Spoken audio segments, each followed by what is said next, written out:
기름을 먹으면 돼요, 안 돼요? 기름을 먹으면 안 되죠. 제사장이 매일 짐승을 잡는데 이 비계, 기름을 가잉으로 많이 먹다 보면 이게 몸에 문제가 생겨요. 그래서 기름은 떼내라, 불태워라, 먹지 마라 그렇게 말하죠. 소제 제사 중에 누룩을 넣으면 안 되고 꿀을 섞어도 안 된다 그렇게 말했습니다. 소제 제사를 드릴 때 너희들이 담백하게 하루하루 일상을 사는 거기에 부풀리거나 꿀 화려하게 포장하거나 그렇게 하지 말고 그냥 너 모습 있는 그대로 내게 다가오면 내가 너의 일상의 예배를 받겠다. 그래서 괜히 막 섞고 포장하고 부풀리고 그렇게 하지 말아라. 그렇게 말했죠. 오늘 피를 먹지 말라라고 하는 말씀을 우리는 몇 차례 들었지만 이 부분에 대하여 집중적으로 한번 살펴보는 시간을 갖도록 하겠습니다. 피를 먹지 말라. 레위기 17장 10절 11절 말씀 같이 읽어봅시다. 시작.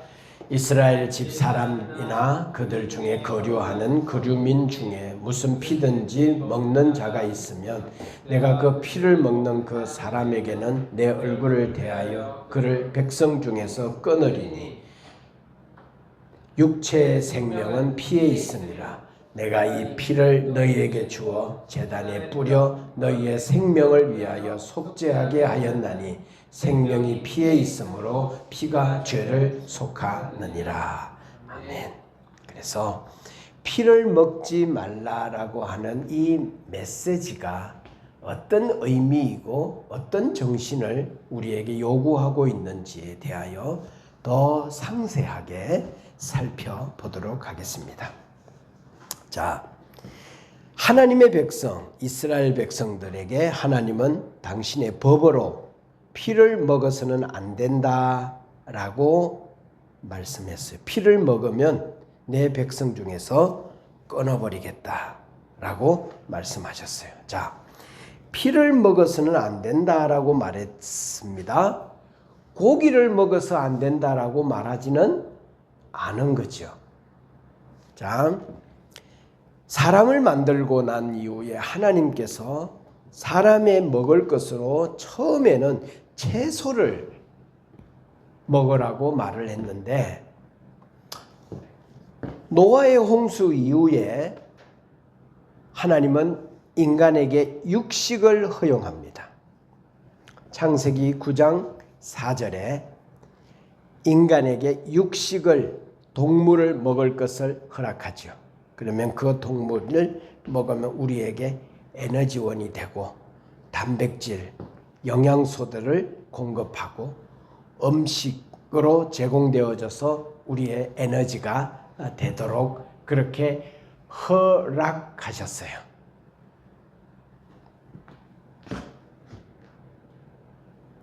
그리고 창세기 1장 26절에 보면 하나님이 사람을 만들고 나서 사람에게 뭐 했는가 하면 내가 만들어 놓은 모든 생물들을 뭐하라?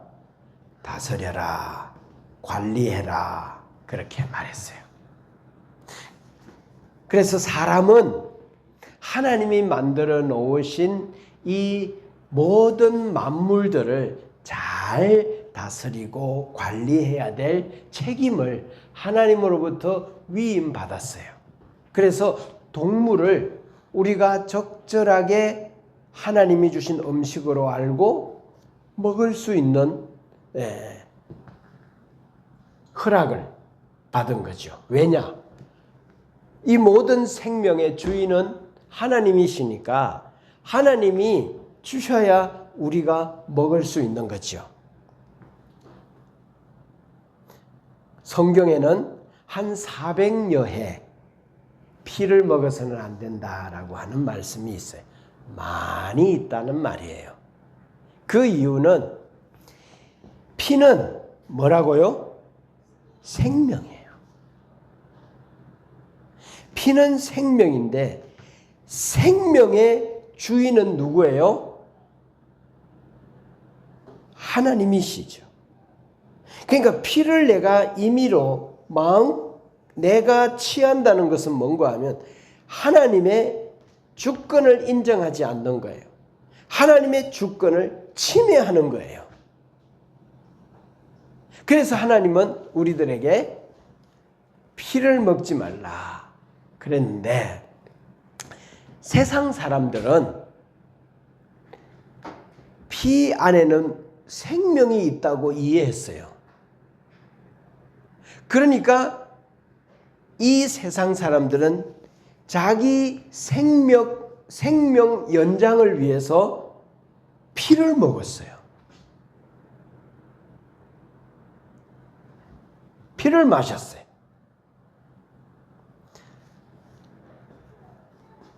그러나 하나님의 백성들에게는 피를 먹지 말라 그렇게 말했어요. 자, 그 이유가 뭐냐? 첫째, 육체의 생명이 피에 있습니다. 11절 우리 한번 봅시다. 11절 육체의 생명은 피에 있습니다. 생명이 피에 있으므로 피가 죄를 속하느니라. 그래서 육체의 생명은 피에 있습니다. 자, 그러니까 피와 생명은 일체죠. 피는 생명과 동일하게 봅니다. 그래서 피를 흘리면 어떤 인간, 피를 흘리는 것은 죽는다는 것을 말해요. 피를 보면 죽음을 직감해요. 생명이 빠져나가는 거죠. 그래서 피는 생명과 직결돼요. 피가 없으면 사람이 생명을 유지할 수가 없죠. 그래서 피는 생명인데 생명의 주권, 생명의 권한은 하나님께 있어요. 하나님이 모든 생명의 주인이세요.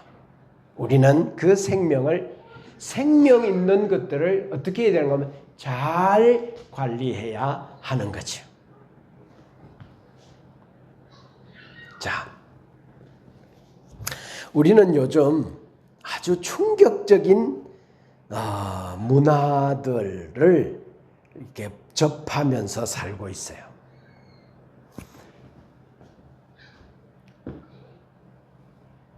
우리가 사람인데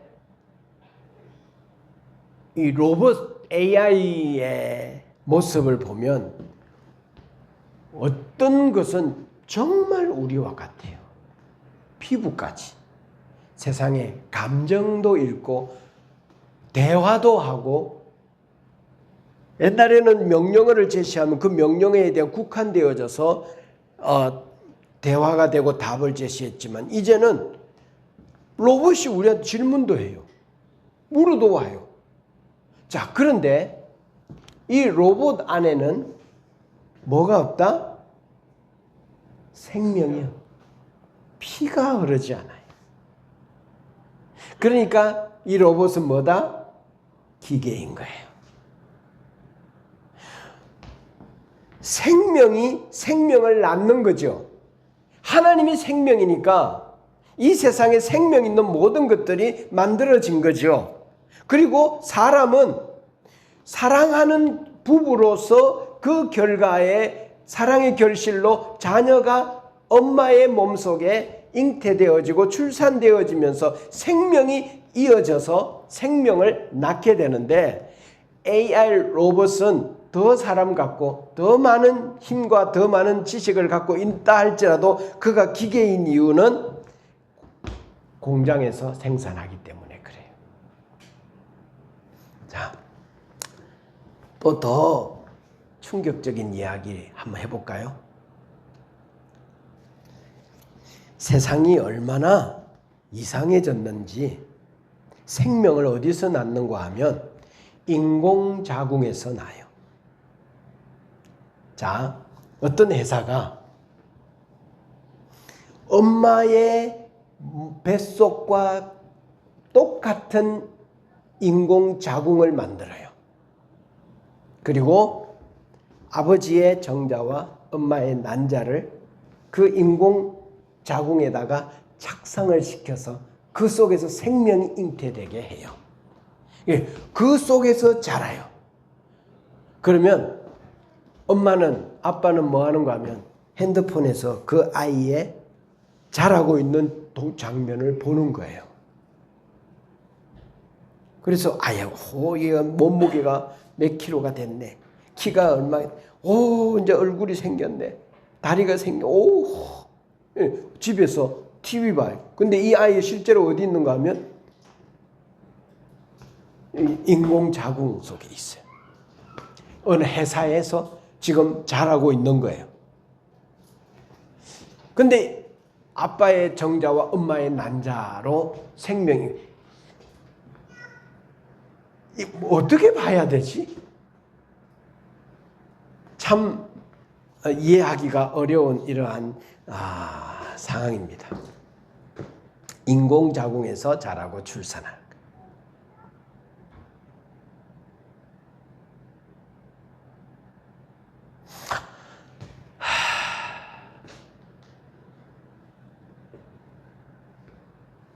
생명은 하나님께서 창조하신 겁니다. 그래서 생명은 하나님의 주권이고 권한이에요. 그래서 피를 먹지 말라는 이 말씀은 어떤 말씀인가 하면 그 정신 속에 생명을 존중히 여기고 생명을 소중히 여기라는 말씀의 정신이에요. 메시지예요. 피를 먹지 말라는 신앙의 표현은 뭔가 하면 생명을 존귀히 여겨라 라고 하는 메시지입니다. 자, 그런데 이방이나 고대 사회나 세상은 피를 마시는 음식 문화가 있어요. 왜 피를 마셨을까? 피는 생명이니까 생명을 먹으면 자기가 더 건강해지고 더 오래 산다고 생각해요. 지금은 과학이 발전하고 피 안에 있는 것들을 보면서 피가 다 피가 아니라 피도 혈액형이 있다는 것도 알게 되어지고 다른 혈액형을 자기 몸속에 피가 들어오거나 짐승의 혈액 안에 있는 바이러스와 세균들과 여러 가지 것들이 몸 안에 들어왔을 때 오히려 생명을 더 해하는 것을 이해했기 때문에 요즘은 그러지 않지만 과거에는 사람들이 피를 먹는 거죠.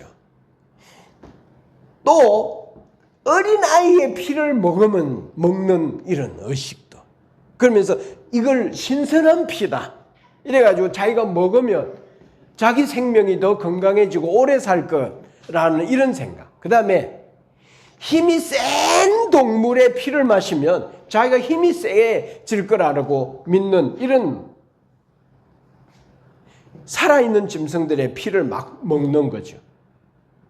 이렇게 먹으면 자기 생명이 그 먹는 피의 생명이 자기에게 와서 자기에게 유익할 거라고 생각했던 전통이 있어서 이때 이 다른 이방 사회에서는 이런 피를 먹는 이런 풍습이 있었는데 하나님은 피를 먹지 말라라고 말씀하셨어요. 육체의 생명이 피에 있기 때문이다. 두 번째, 피는 왜 먹지 말아야 되는가 하면 피가 죄를 속하는 유일한 거예요. 그래서 생명이 피에 있으므로 피가 죄를 속하느니라.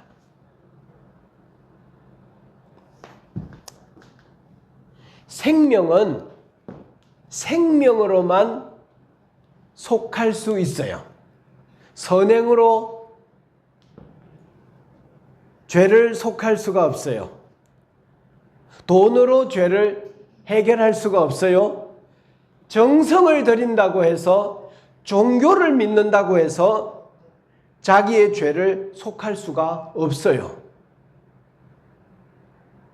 죄는 생명으로만, 피로만 속할 수가 있는 거예요.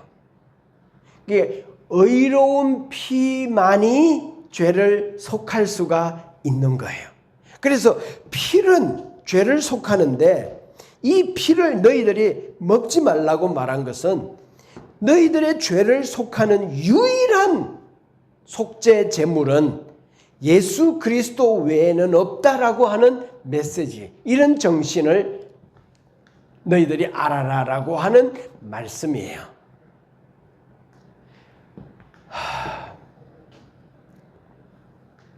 피만이 인간의 죄를 사하는 속죄의 유일한 수단이에요. 그래서 죄사함, 용서, 재용서는 반드시 피가 필요한데 이것은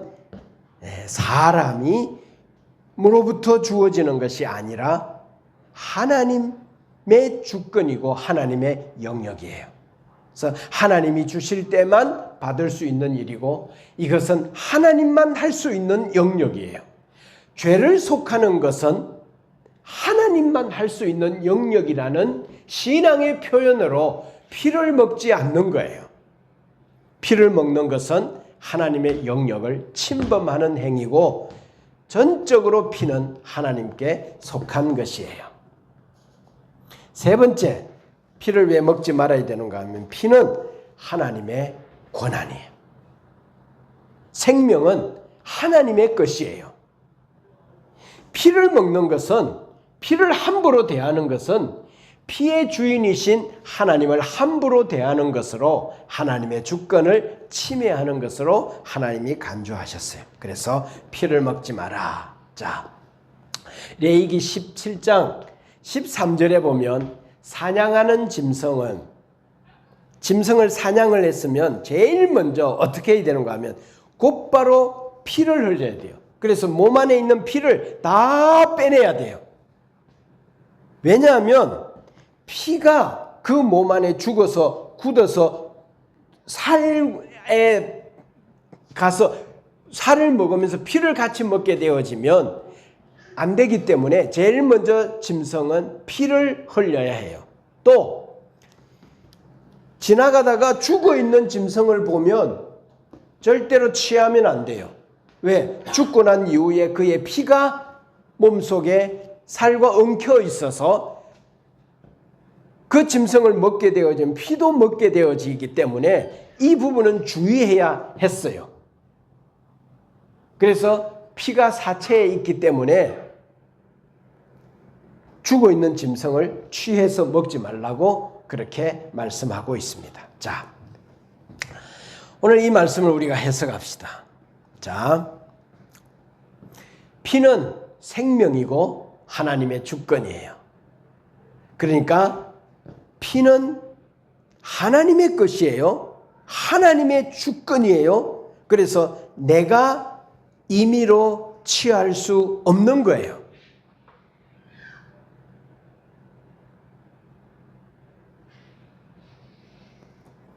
내 생명을 연장시키기 위해서 다른 생명을 이용하거나 빼앗거나 이런 것을 하나님은 금지하고 계세요.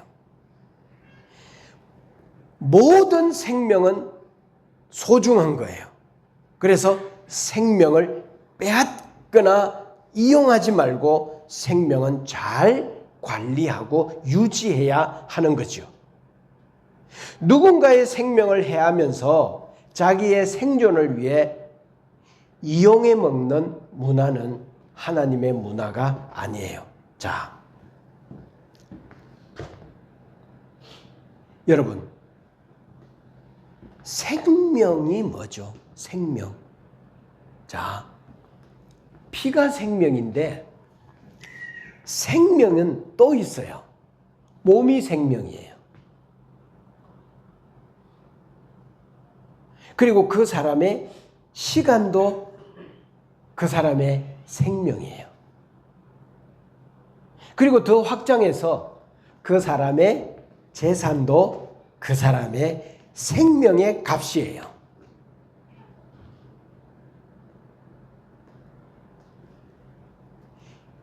자, 이런 모든 생명을 우리는 소중히 여겨야 합니다.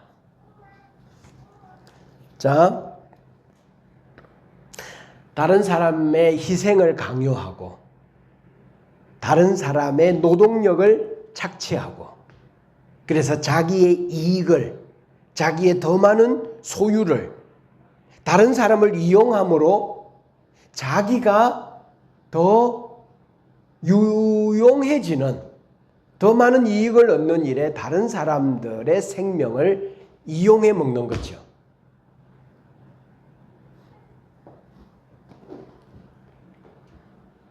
여러분, 과거에 포경선이 바다에 나아가서 고래를 잡아서 육지에 갖고 와서 사람들에게 팔아서 수익을 얻는 포경선이 있었어요. 그래가지고 이제 바다에 고래가 멸종하는 거예요. 또 이 모든 생명은 하나님의 주권이라 하나님 안의 소유물인데 인간이 그걸 가지고 와가지고 자기가 부유해지는데 그것을 이용하는 거예요. 하나님은 잘 관리해야 될 책임이 있는 사람들에게 맡겼는데 인간이 그것들을 사용해서 자기가 더 좋아지는 일에 사용해 버리는 거예요. 다른 사람의 인생을 도둑질해 와가지고 그 사람의 자기 인생을 유용하게 하는 거죠.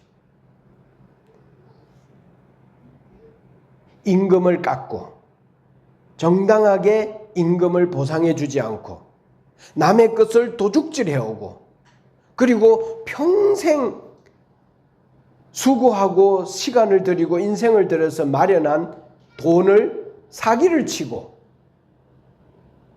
이런 모든 행위가 여기에 있어요. 하나님은 다른 사람들의 생명에 침범하지 말라고 말씀하고 계세요.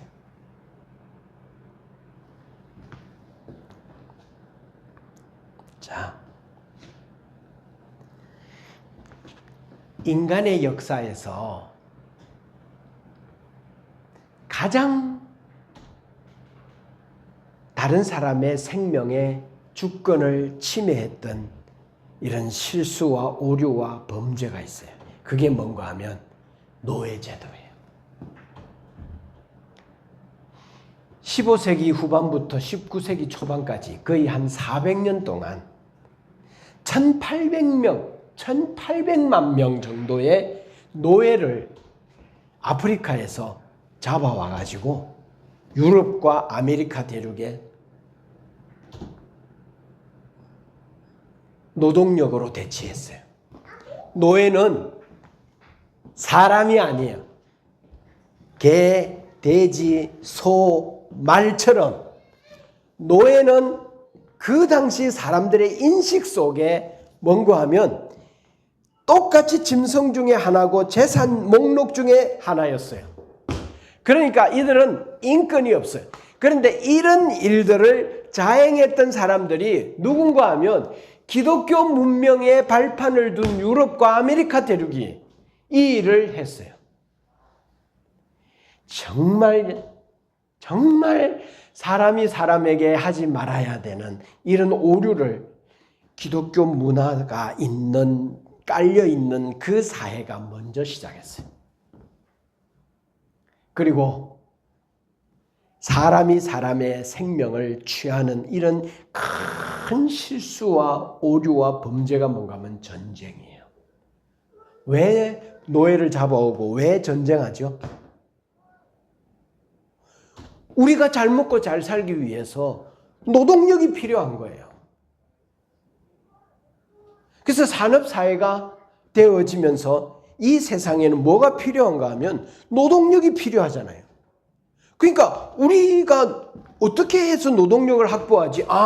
아프리카에 가서 저 흑인들을 잡아와서 노동력으로 써먹자 라고 하는 오류. 그 다음에 전쟁을 왜 하죠?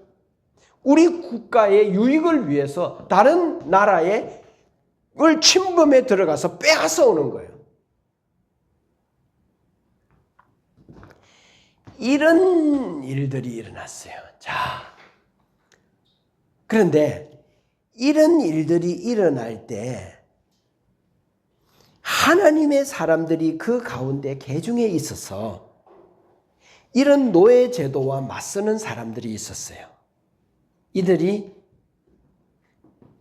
제대로 되어진 하나님의 가치를 가지고 세상 문화와 맞서서 싸우는 외로운 싸움을 싸웠던 사람들이죠.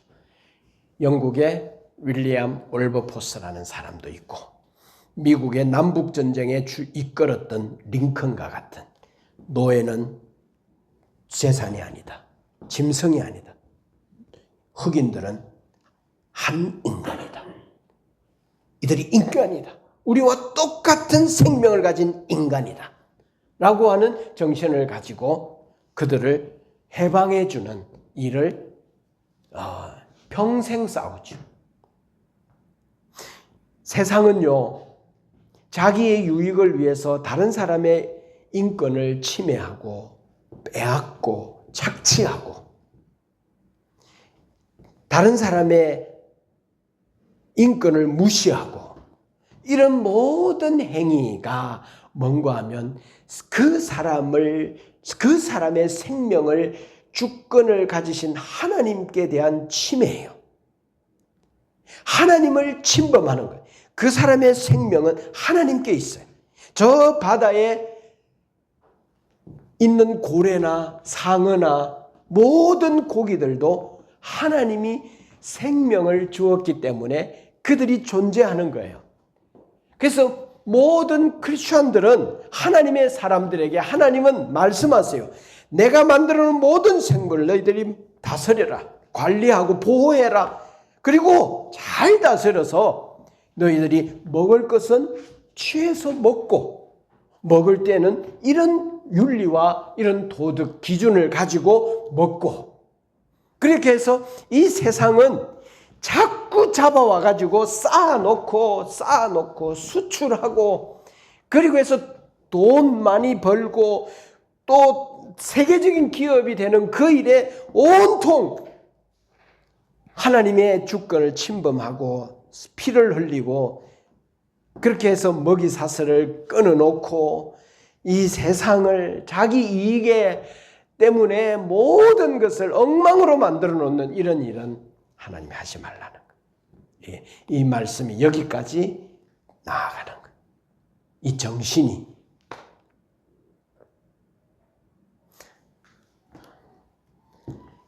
여러분, 노예제도 또 전쟁 이야기 하지 않아도 십자군 전쟁도 마찬가지죠. 기독교라는 미명 아래 잔인한 범죄를 합법적으로 저질렀던 전쟁도 이런 십자군 전쟁이죠. 자, 여러분, 다른 사람들의 생명을 존중해야 돼요. 근데 이 세상은 능력 중심의 사회고 소유 중심의 사회이기 때문에 아이고 쟤는 그래서 사람이 능력이 없으니까 힘이 없으니까 파워 중심의 세상이니까 힘이 없으니까 뭐 하는가 하면 무시해요. 함부로 대해요.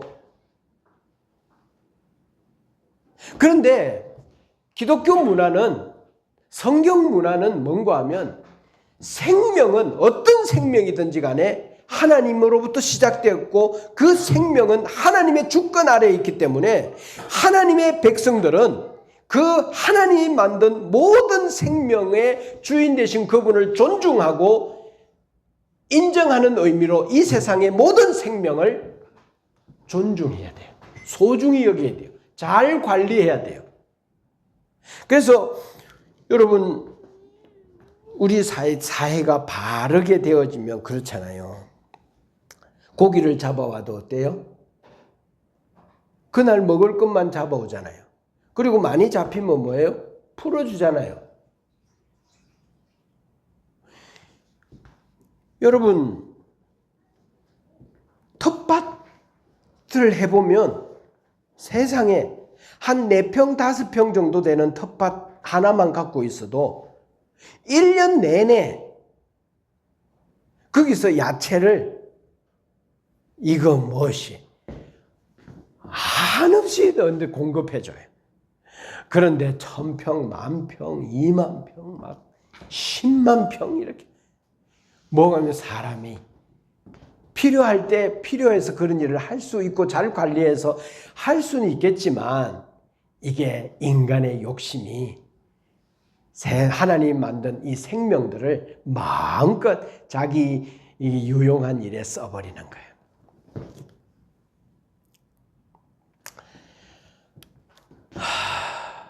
사람들에게 범죄하고 약탈하고 그 다음에 식용으로 도축하고 사냥하고 사육하고 그래서 먹이사슬을 깨고 어떤 것들은 멸종위기에 이르기도 하고 그 다음에 어떤 과잉으로 하는 이런 모든 것. 그래서 생명 있는 모든 것에 대하여 하나님은 내 백성들아 존중해라, 소중히 여겨라 이 말을 하시는 거예요. 짐승뿐만 아니라 다른 사람들에게도 심지어는 자기 자신의 생명까지도 존중해야 돼. 소중히 여겨야 돼. 에이씨 이놈 인생 하는 것도 없고 잘 되는 것도 없고 살 가치도 없고 그래서 자기 목숨을 자기가 끊어버리는 이러한 일도 하면 안 되는 거죠. 자기 생명을 존중히 여겨야 돼요. 다른 사람의 생명과 인권도 존중히 여기고 소중히 여겨야 하는 거죠. 이게 뭐예요? 이게 뭐예요? 피를 먹지 말라고 하는 메시지의 정신이에요. 그러니까 생명 있는 것들을 소중히 여기는 것이 뭔가 하면 신앙이에요. 신앙. 사람을 능력 위주로 사람을 보고 사람을 대하는 것은 신앙이 아니에요. 생명을 보고 그래서 노예, 하인, 또 과거에는 여성.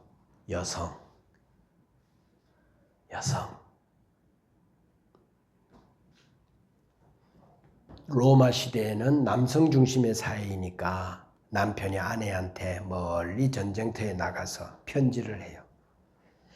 당신 아이를 가지고 있고 출산을 할 건데 만일에 여자아이가 태어나면 그 아이를 죽이라. 남자아이가 태어나면 살려서 키우지만 여자아이가 태어나면 죽여라. 라고 하는 편지를 남편이 아내한테 보내요. 이런 사회였어요. 여자. 그 다음에 뭐예요? 장애인. 그 다음에 노인. 아니요. 생명의 주인은 하나님이세요.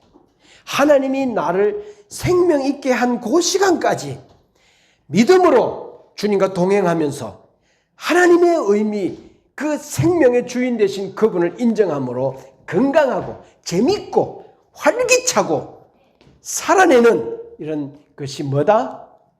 신앙이에요. 의미가 없대.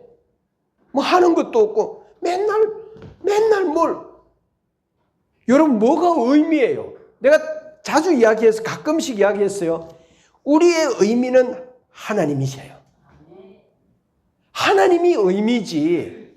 내가 뭐 탁월한 성취를 한다 하더라도 그게 나에게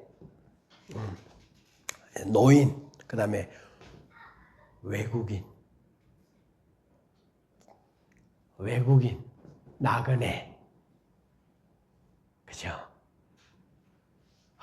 참 이게 참 지금 지구 위에 이 난민들을 어떻게 대하는 건가에 대하여서 참 숙제예요, 사실은.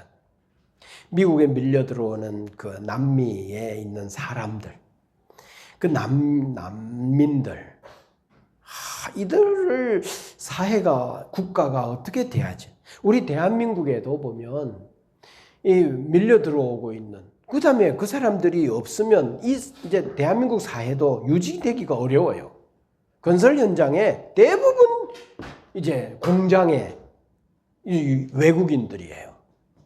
근데 참 사회적인 숙제들이 있어요. 현실적인 문제들이 있어요. 그 다음에 사회적 약자들. 참 기독교 문화가 먼저 자리를 잡은 저 유럽도 있잖아요. 동양인들을 대한 혐오 사상.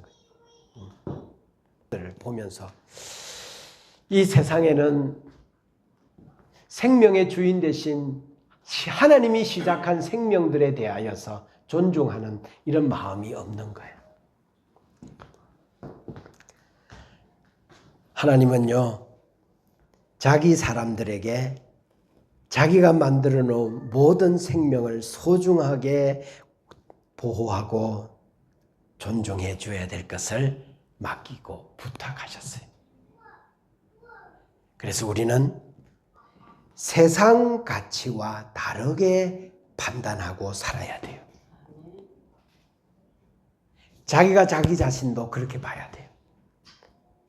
옆에 있는 노인이 아이고 나는 아무것도 할 일이 없어. 나는 이젠 피해만 입히며 자식들한테 짐만 돼. 빨리 죽어야 되는데 안 죽어. 어떡하지? 이러지 말고 어떻게 해야 되는가 하면 할렐루야. 그러면서 활기차게 이렇게 내게 준 생명을 하나님 내게 부탁했잖아요. 그 잘 보호하고 관리하고 존중하고 소중히 여기고 활기차게 생명을 나를 소중하게 여기면 또 다른 사람의 생명도 소중히 여기고 다른 사람을 넘어서 짐승을 넘어서 뭐죠? 식물까지 모든 생명 있는 것들을 사랑하는 거예요. 사랑하는 거예요. 소중히 여기고 관리하는 거예요. 잘 다스리는 거예요. 여러분 모든 생명을 소중히 여기고 존중하기를 주의 이름으로 축복합니다. 이것이 하나님이 말씀하세요. 내가 원하는 거룩이야. 이렇게 살아라. 이게 내 백성이 사는 방식이야. 이렇게 말씀합니다. 기도하겠습니다.